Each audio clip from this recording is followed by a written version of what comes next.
फैसला सुना दिया है। हालांकि ये अलग बात है कि देश के अलग अलग हिस्सों से छात्रों ने इस बात का विरोध किया कि कोरोना संकट काल में नीट जेईई की परीक्षा भला क्यों ले जा रही है। असम और बिहार जैसे राज्यों का जिक्र भी किया गया क्योंकि इन राज्यों में इस बार बाढ़ ने भारी तबाही मचाई थी।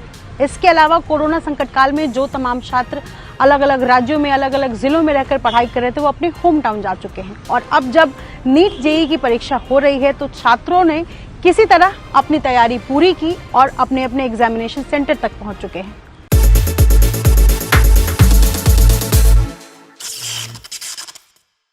आपको बता दें कि 1 सितंबर से 6 सितंबर तक जेईई मेंस की परीक्षा होनी है और इसके अलावा 13 सितंबर को नीट की परीक्षा है।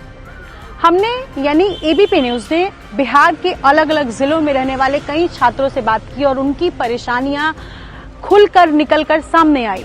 छात्रों का ये कहना है कि जैसे गोपालगंज से किसी को पटना एग्जाम देने आना है तो जो किराया 400 होता है वो अब यानी इस समय कोरोना संकट काल में 600 रुपए तक लिए गए हैं।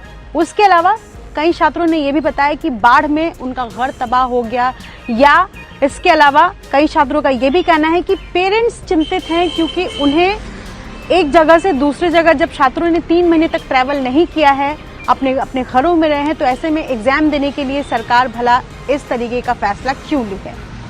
सबसे पहले देखिए ये इंटरव्यू जो एबीपी न्यूज ने कई छात्रों से बातचीत की है और क्या कुछ छात्रों ने कहा है। मेरा जेईई मेंस का एग्ज़ाम 4 तारीख को सेकेंड सिटिंग है। खगड़िया डिस्ट्रिक्ट से लगभग पटना 200 किलोमीटर है। वहाँ से ट्रेवलिंग का बहुत समस्या आ रहा है, जैसे कि वहाँ से मतलब कि बस मिल तो रहा है लेकिन दोगुना भाड़ा के मतलब मनमाना भाड़ा ले रहा है और इसके आपको कितने पैसे लगे और पहले कितने लगे? पहले 200 लगते थे, अब 500-600 मनमाना ले रहे हैं। तो ये प्रॉब्लम स्टूडेंट के साथ हो रहा है और मैं तो ये कहना चाहता हूँ कि नीट और जेईई मेंस के मतलब स्टूडेंट को मिला के देखा जाए तो लगभग 25 लाख स्टूडेंट मतलब एग्जाम में बैठते हैं। उसके अगर माना जाए तो अगर 2% भी कोरोना हो जाए स्टूडेंट को तो 60,000 मतलब हो सकता है। तो मतलब कि ये स्टूडेंट के साथ खिलवाड़ हो रहा है। पहले तो कोरोना के पहले का जो हमारा दिक्कत है कि बीच में हमारी पढ़ाई बाधित रही। हमारा गांव जो है वहाँ पे इंटरनेट की सुविधा नहीं पहुँच पा रही थी, वहाँ पे बढ़िया नेट नहीं आ रहा था। तो ऑनलाइन माध्यम से भी जो पढ़ाया जा रहा था कोचिंग इंस्टीट्यूट के द्वारा, उस वजह से भी हम लोग बढ़िया मटेरियल नहीं ले पा रहे थे, नहीं पढ़ पा रहे थे ठीक से। उसके बाद हम लोग किसी तरीके से अपने अभिभावकों को मनाए हैं। उनको इस बात की चिंता है कि चूँकि सरकार ने जो नियम जारी किए हैं, नियम लागू किए हैं, तो उनको लग रहा है कि इतने व्यापक पैमाने पर छात्र इसमें शामिल होंगे और जिसको नियंत्रित करना सरकार के लिए एक चुनौतीपूर्ण काम होगा, पहली बात। और दूसरी बात, यहाँ पे अगर एक सेंटर में कुछ लड़कों को भी कोरोना संक्रमण पाया जाता है तो ऐसी आशंका है कि उससे पूरे सेंटर के लड़के जो है प्रभावित होंगे। और इस दौरान जो है हमारी आने में बहुत तकलीफ़ हुई। हमें ज़िला हमारा करीब ही था लेकिन वहाँ से कुछ बढ़िया आने का साधन नहीं था। हम लोग एक पिकअप वैन के सहारे आए हैं वहाँ से।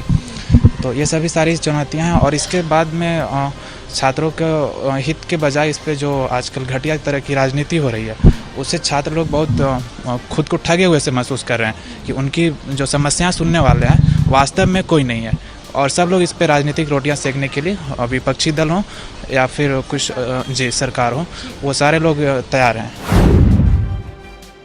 सरकार ने फैसला तो सुना दिया लेकिन क्या इस बार तैयारियां सरकार की पूरी है? क्योंकि नीट जेईई की परीक्षा कोरोना संकट काल में ली तो जा रही है लेकिन सबसे ज्यादा जिस बात का डर है वो ये है कि क्या एग्जामिनेशन सेंटर पर सोशल डिस्टेंसिंग का ख्याल रखा जाएगा। हमने इस मामले में बिहार के शिक्षा मंत्री से बात की जिसमें उन्होंने स्पष्ट किया कि सरकार का फैसला अडिग है लेकिन इस बात का खास तौर पर ध्यान रखा जाएगा कि छात्रों को एग्जामिनेशन हॉल में या एग्जाम सेंटर पर किसी तरीके की कोई भी दिक्कत का सामना नहीं करना पड़े। इसके अलावा आपको बता दें कि एडमिट कार्ड जिसमें तमाम छात्रों से यह स्पष्ट करने को कहा गया है कि क्या उन्हें कोरोना का कोई भी लक्षण है, क्योंकि इस बार ये एग्जाम कोविड टाइम में लिया तो जा रहा है लेकिन छात्रों को परेशानी नहीं हो, इस बात को लेकर लगातार केंद्र सरकार बयान दे रही है और ये कह रही है कि छात्रों का पूरा ख्याल भी रखा जाएगा। एडमिट कार्ड में जिस बात का जिक्र किया गया है वो ये कि पिछले 14 दिनों में क्या एक भी परीक्षार्थी, ये एक भी स्टूडेंट किसी कोविड संक्रमित के संपर्क में आया है या इसके अलावा क्या कोई ट्रैवल हिस्ट्री रही है। अगर ऐसा तो 4 शहरों का जिक्र भी करने को कहा गया है।